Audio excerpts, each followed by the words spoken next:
guys, ganito ako magkabit ng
hindi ko makita lintik.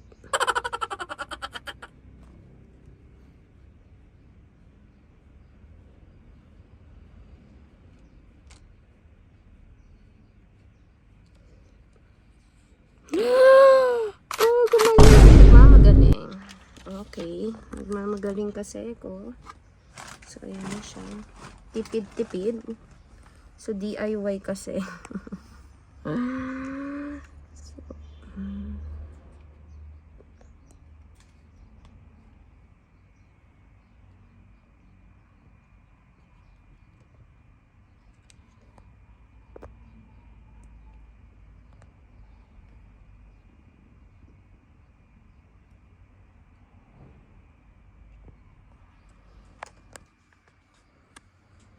Hindi ba ano to?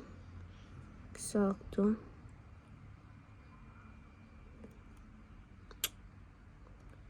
Parang kakaiba kasi siya. Hindi siya katulad ng ano ko.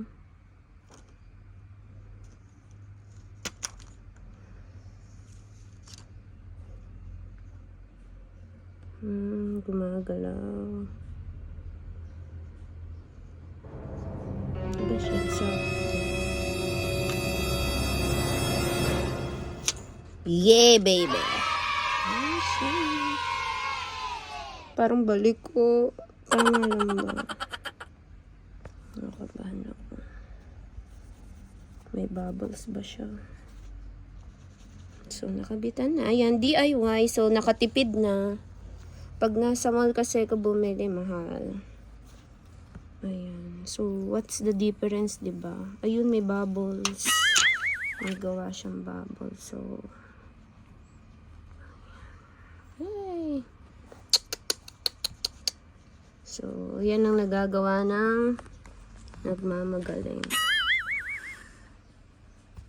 Ayan, okay. So, okay na yun. Basta maano lang yung ang importante ay importante. Magkaroon siya ng ayan. So, ayan pa rin siya kahapon. So, buksan natin. Charan! Kita yung bubbles.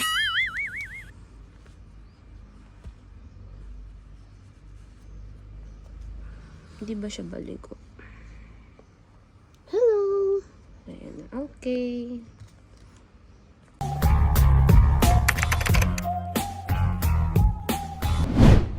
Hi again guys. So since naghalongkat ako para sa reviews or para sa parang different ng mga units. So eto, naghalongkat ako ng iba't ibang unit ko ng iPhone. So, ayan sila, lahat ng Apple ko. And, syempre, yung nabili ko. So, kung mapapansin nyo, guys, actually, hindi pa lahat yan. So, kung mapapansin nyo, guys, so, ito yung 11 Pro Max. So, ganito kakapal yung box niya, then color, black. Then, sa iPhone 12 Pro Max is, ito, manipis na siya. So, ito siya. So, naging manipis na siya. So, kung titignan nyo, yung kapal ng box ni 11 sa 12. Alam ko kasi dati may cord or ano pa yata yun. So, hindi ko na maalala. Kasi nga sabi ko sa inyo. So, from iPhone 11, 12, nag-13 din ako. eto yung 13. Si 14 lang yung hindi ko talaga ginarap dahil dalawa yung inabil ko na iPhone 13 Pro Max. Then, eto na si 15. So, pare-pareho na siya. Naging white uli siya. So, naging white uli yung lalagyan din niya. Katulad na siya ng mga iPhone 10. I think below. Yan, puro white na. So, yung nung nag-11 at 12, kung mapapansin nyo, ayan. So, tignan na natin, guys. Ayan. So, para mapansin nyo lang yung difference ng mga box ng mga iPhone. And, syempre, eto na yung tulad ng sabi ko sa inyo, ito na yung unit which is ayan yung gamit ko. Ito na yung unit or kung mapagkukumpara, so ready na ako magbenta.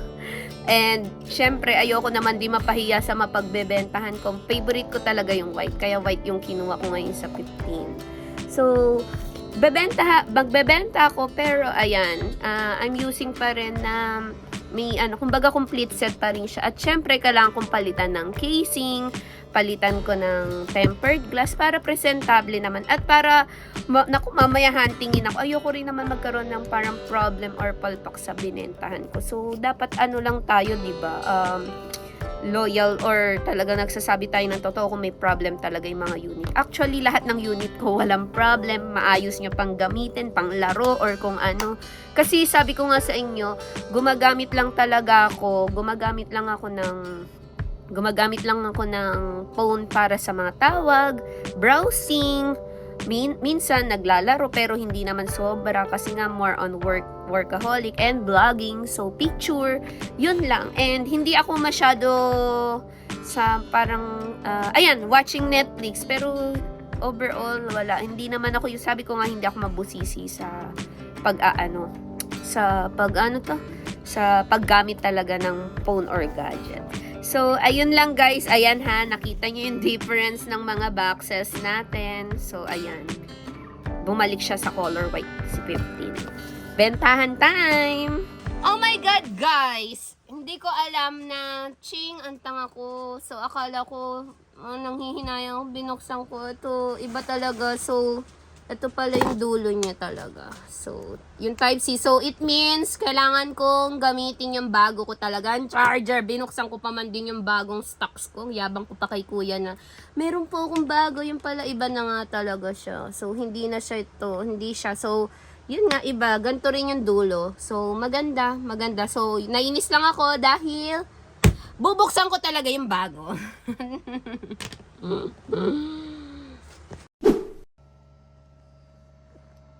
So guys, ayan, recap lang sa review natin. Basic lang naman to or saglit lang. So,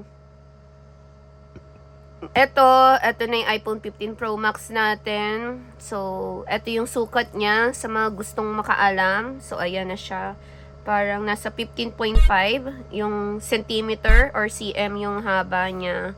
Then, ayan. So, 7.5 yung, ang tawag dito? Length. So, height and length. Tama ba ako? Then, yung niya naman, yung kapal, nasa 1.5 cm. So, eto, hindi ko alam bakit nakaganyan siya. So, yung iba, diba, pag Apple parang naka-close. Eto, hindi ko alam bakit may ilaw siya. So, yan na siya. Kung gusto nyo malaman yung camera niya or figure ng camera. So, yan naman. Actually, pareho lang din siya. So, ayan siya. So, ayan. Maganda naman, maganda. It's natural. So, kasi sabi nila maganda. So, maganda naman talaga. So, hindi ko pa nararamdaman ko ano yung difference. So, overall, yun lang naman guys yung maaano ko pa sa inyo, masya-share. Then, ayan, nagagamit ko na siya. Na-transfer ko na yung kailangan ko. Then, I hope nagustuhan nyo or ang gulo lang ng review natin for Apple iPhone 15 Pro Max. And also, ano pa ba ang pwede kong ma-share sa inyo na review niya. So, overall, karamihan naman kasi, dun lang naman yung difference ng mga iPhone natin. Then, yung pagkalaki ng camera or bilog dito compare sa iba nating phone. So, papakita ko rin yan sa inyo mamaya i-video natin yung mga phones na different type niya or iba-ibang unit ko na meron ako. So, ayun.